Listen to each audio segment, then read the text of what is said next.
사무엘하 12장 1절부터 14절까지의 말씀입니다. 여호와께서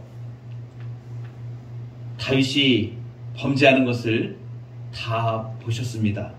보시고 여호와 보시기에 악하였다고 말씀하셨습니다. 하나님이 심히 분노하셨습니다.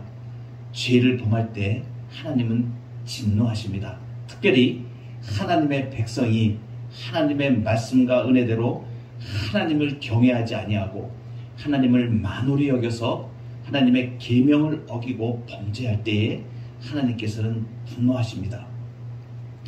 선지자 나단을 보내셨습니다. 그리하여 다윗에게 말씀하십니다. 비유로 말씀하시는 거죠. 다윗이 죄를 범할 때는 죄에 가려서 자신이 하는 짓이 무슨 짓인지도 알지 못하고 악행을 저질렀습니다. 밧세바를 탐하였습니다. 남의 아내를 탐한 것입니다. 10계명의 정면으로 위배되는 것입니다. 10번째 계명에 내 이웃의 아내를 탐내지 말라 분명히 말씀하셨는데 그 아내를 탐한 것입니다.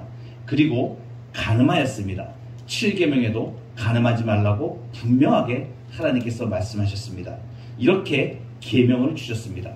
그러함에도 불구하고 다윗이 자신의 욕심을 따라 밧세바를 간음을 하고 거기서 그친 것이 아니라 자기의 죄악을 은폐하기 위하여 우리아를 불러서 음모를 꾸미다가 그것도 안 되니까 이제 요압에게 살인교사를 명령을 하고 우리아를 죽이게 됩니다. 살인하는 것입니다. 6계명에 살인하지 말라 이 계명을 정면으로 어긴 것입니다. 순식간에 하나의 사건에서 하나의 범죄가 벌써 하나님의 계명을 완전히 10계명, 7계명, 6계명 살인하는 사람을 죽이는 데까지 그것도 아주 잔인하게 죽이는데 얼마나 그 마음이 죄에 대하여 무딘 상태가 되었냐면 그 살인 교사를 하는 그 내용을 그 죽일 자 우리한테 그 손에 들려서 보낼 정도로 그렇게 죄를 범했던 것입니다. 나단 선지자가 와서 말합니다. 부자가 있고 가난한 사람이 있습니다. 그런데 이 부자에게 어떤 행인이 지나갔습니다. 그런데 그 행인을 대접하기 위해서 이 부자가 가난한 자의 하나뿐이 없는 전 재산, 여기 오늘 말씀에서 보면은 정말 가난한 사람은 아무것도 없고 자기가 사서 기르는 작은 암양 새끼 한 마리가 전 재산이고 그 암양 새끼는 그의 자식과 같이 함께 자라며 그가 먹는 것을 먹으며 그의 잔으로 마시며 그의 품에 누움으로 그에게는 딸처럼 되었다 이렇게 얘기합니다. 그렇게 정말 한 마리뿐이 없는 작은 암양 새끼 한 마리 딸처럼 여기는 그 가난한 자의 것을 빼앗아서 행인에게 대접하는 이 부자가 있었습니다. 이 얘기를 들은 다윗이 분노합니다. 이런 죽일 놈이 있나 이렇게 얘기하는 거죠. 그래서 여기 우리 표현에는 지금 5절 하반전에 여호와의 살아계심을 두고 맹세하노니 이 일을 행한 그 사람은 마땅히 죽을 자라. 죽일 놈이란 얘기입니다. 이런 죽일 놈이 있나? 이 나라에 그런 놈이 있다면 이런 죽일 놈이 있나? 그리고선 그가 불쌍히 여기지 아니하고 이런 일을 행하였으니 양을 4배나 물어줘야 될 것이다. 이놈은 죽일 놈이야. 이렇게 얘기하는 거죠. 나단 선지자가 얘기합니다. 그때 당신이 그 사람. 다윗이 이제 깜짝 놀라는 것이죠. 그런데 그 상황에 얘기를 합니다. 내가 여호와의 말씀을 업신 여기고 나 보기에 악을 행하였느냐. 하나님 지금 이렇게 말씀하세요.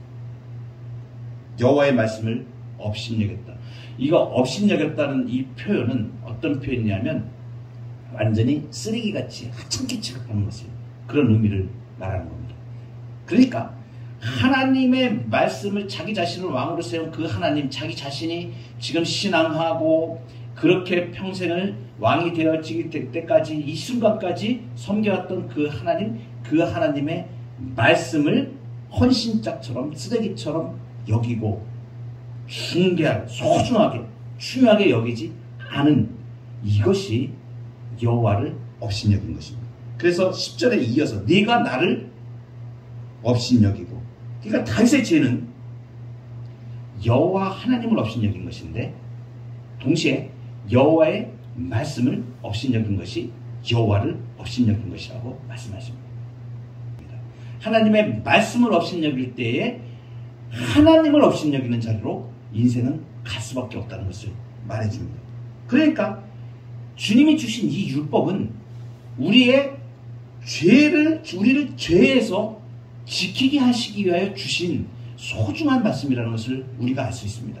우리가 예배 때마다 십계명을 교독을 합니다. 하나님께서 영원한 법으로 우리에게 주신 법입니다. 이것을 정말 우리 그리스도인들은 이 하나님의 말씀을 정말 소중하게 하나님의 말씀으로 받고 이것을 우리의 심령의 마음에 새겨서 정말 우리의 삶 속에 하나님 앞에 범죄하지 아니하도록 지켜나가야 될 영원한 윤례를 주신 것입니다. 이것은 우리에게 의무로 족쇄를 주신 것이 아니라 우리가 비참한 죄악으로 가는 것을 방지하여 주고 죄에서 우리를 지키시고 보호하시는 그 말씀이 되는 것입니다. 그래서 우리는 이렇게 말합니다. 말씀이 있는 것이 은혜입니다. 그리고 이 말씀이 생각나게 하시는 것이 은혜입니다. 우리가 문득문득 삶 중에서 어떠한 일을 행할 때 우리의 입으로, 우리의 눈으로, 우리의 삶에서 분노와 어떤 죄악 가운데 나도 모르게 나의 욕심을 따라서 행하려고 했을 때 말씀이 딱 떠올라서 생각나는 것이 내가 이렇게 하면 하나님 앞에 죄 짓는 것이 이렇게 되어지는 것이 은혜인 것입니다. 하나님의 말씀이 있는 것이 은혜고 하나님의 말씀으로 우리를 지켜주시고 생각나게 하시는 것이 은혜입니다. 그리고 말씀이 우리의 삶을 제어하고 지배하는 것이 은혜인 것입니다.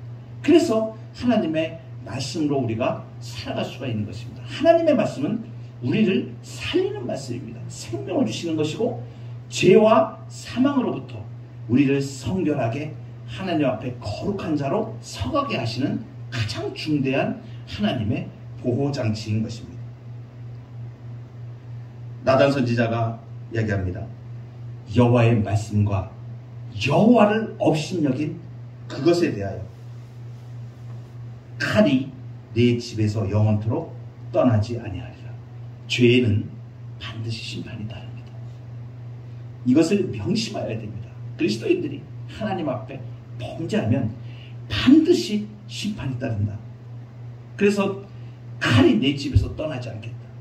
너와 내 집에 재앙을 일으키고 너는 은밀히 행하였는데 네 눈앞에서 네 아내를 빼앗아서 네 이웃들에게 주고 그 사람들이 네 아내들과 더불어 백주에 동침하리라. 여러분 이것이 그대로 시행이 되어집니다. 여러분 하나님 심판이 있습니다. 죄에는 반드시 심판이 따릅니다. 다행스럽게도 다윗이 회개합니다. 내가 여호와께 죄를 범하였노라. 죄악 중에도 사망 중에 영원히 처할 수밖에 없는 중에도 하나님께서는 은혜의 길을 주셔서 회개할 수 있는 기회를 열어놓으셨습니다. 사랑하는 성도 여러분, 하나님을 두려워해야 합니다. 하나님의 말씀을 하나님의 말씀으로 여기고 생명같이 여기고 주의 율례를 지켜나가야 됩니다. 하나님께서 주신 영원한 법, 도덕법은 하나님께서 신자를 보호하시기 위하여 주신 계명인 것을 우리가 분명하게 알게 됩니다. 하나님의 말씀의 법에 거역할 때에 우리는 치우치지 아니하고 죄에 빠지지 아니하고 우리의 심령을 하나님을 향하여서 성결한 삶으로 나아갈 수 있습니다. 그것이 여호와를 경외하는 것입니다. 하나님의 말씀의 법대로 이 땅을 살게 하소서. 하나님의 말씀 앞에 우리가 순종하며 기쁨으로 즐거이 우리의 삶 가운데 죄악에 빠지지 아니하고 성결하고 거룩한 삶으로 나아가게 하여 주십시오. 이렇게 기도하는 이 아침 되기를 바랍니다.